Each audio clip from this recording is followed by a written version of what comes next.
We're having Salle on the dais, so Coach Dunphy, if you want to start with an opening statement, we'll then open it up to questions for the student athletes. A real good win for us. I thought we were ready to go. Start the second half. I thought we played well. These two guys were great.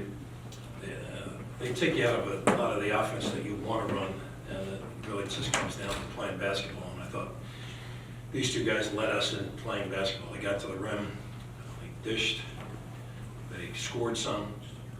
But it's a pleasure to watch them do their thing together, sort of like a fire and ice, as it were. And you can imagine who's fire and who's ice. All right, we'll start up front over That's here. all I got. Sorry, Coach. We'll start up in front for questions for Khalil and Jhamir.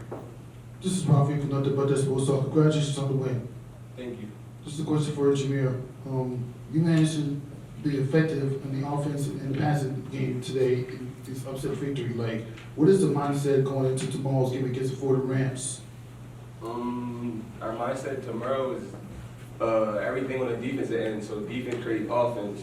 So hopefully we get out there earlier on the defensive end, and that can help us early with our offense.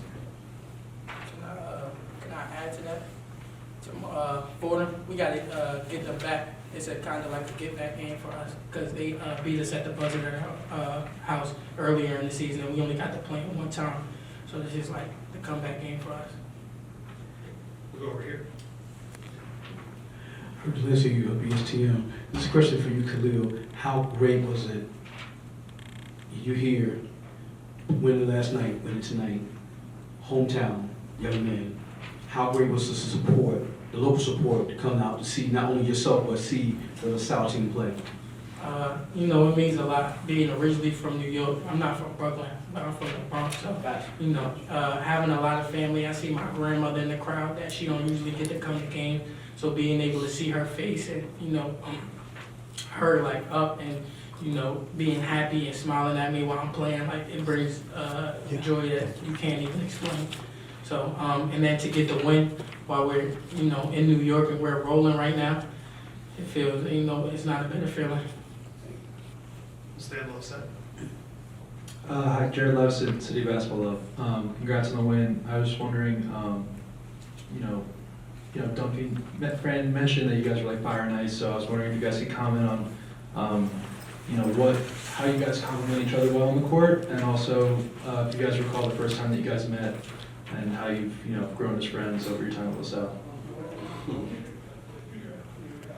So, it's a funny story. Me and Jig been playing against each other since we was like in the 3rd or 4th grade. So, growing up, we're always seeing each other on the AAU circuit. Jig was actually the first person I called when I got recruited to come to LaSalle. And I'm like, how is it? And, what's going on there. So he definitely brought me in, and, we love playing with each other. It might be a couple possessions, as y'all see, I might go. And then I'll be like, yo, Jig, you got it, you go. And we play off of each other, and there's no selfishness out there. We don't try to outdo each other. He plays within himself, and I try to bring what I bring to the table. Yeah, he pretty much covered it all. Okay, we'll go to the right, Sam.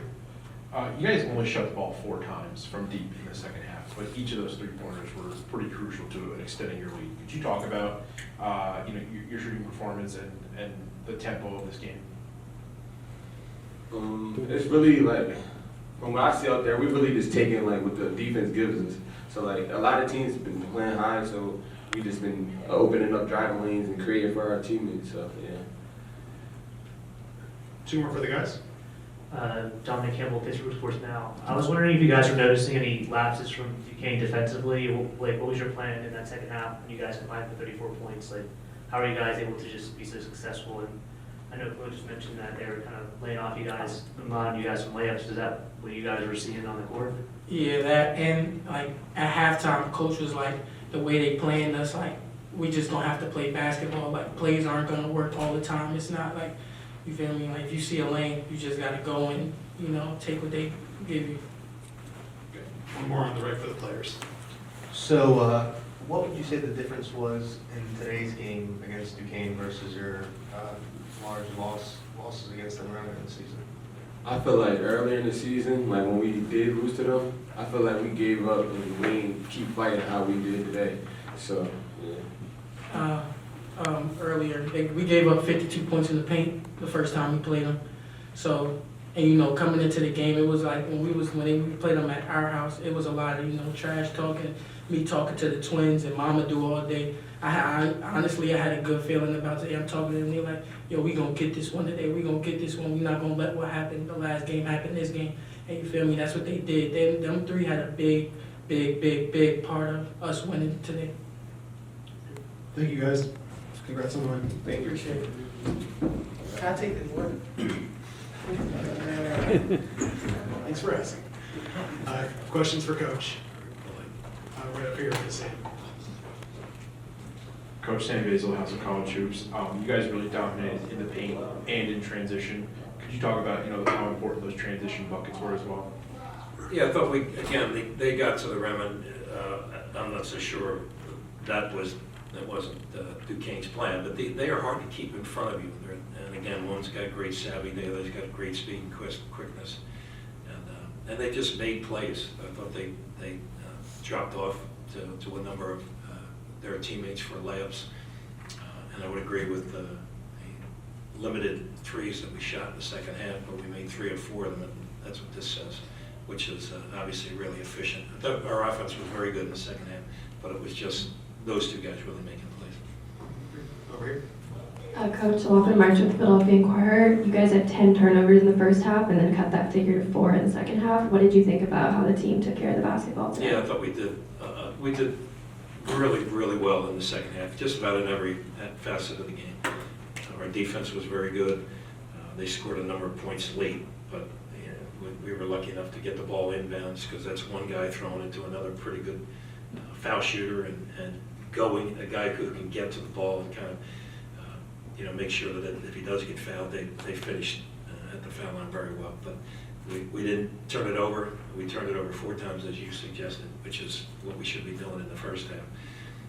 But I thought we were on top of our game in the second half, which was great. We'll stay over here on the left side. Dominic Campbell, Pittsburgh Sports Now. Coach, you guys managed to deal with Reese and Williams on Duquesne really well. What was the plan coming into this game to hold them to pretty much be non-significant in this game compared to the first time you played them where they had large production? Yeah. They torched us the first game. They were really difficult for us to guard. I just thought everybody was on their assignments. I thought we walled up well. We talked about doubling. We didn't do it very much tonight, but we talked about it. We had a plan if they were hurting us like they did the first time. But I just think our guards took care of a lot of it. They kept people in front of them, so there wasn't a lot of drop-offs to those guys. And then when they did post us, we actually had a couple of these guys having to try to front a guy like Reese. But I thought we had some good help from behind. And so I thought we did about as good as we could do on the post-up defense against those guys. Great. We have one more over here. Fran, I was wondering about if you could comment on Khalil's leadership, especially being a sophomore. He seems very vocal and gets in players' faces on the floor on his own team. I was wondering if you could comment about his growth as a leader and his role in the team. Yeah, I think it's getting much better. I think he's growing every game. And Jig is very good at it too. I mean, Jig knows the game as well as anybody I've coached in a long, long time. And KB's getting better at that part of it. Knows when to get on somebody, but also knows when to pump them up as well. So they're working at it. We're a work in progress still, and hopefully we can continue to grow a little bit. We got obviously a very tough assignment tomorrow. We got time for one more over here. Coach, people in your profession can be very superstitious. You guys have done very well without you having the suit coat on throughout the year. You took it off at halftime. Do you think that made a difference today? No, I don't think it made one bit of difference, but it was getting warm in there. I needed to dump it, and I'll have it on at the start of the game tomorrow. We'll see how long it lasts. But I never coached with jacking on too much over my 30-some years before this, but we'll figure it out. But it's not that I'm not superstitious about that. Although I'm going to have a caffeine-free Diet Coke later on. I like that. I'm superstitious about that. All right, thanks, Coach. See you tomorrow.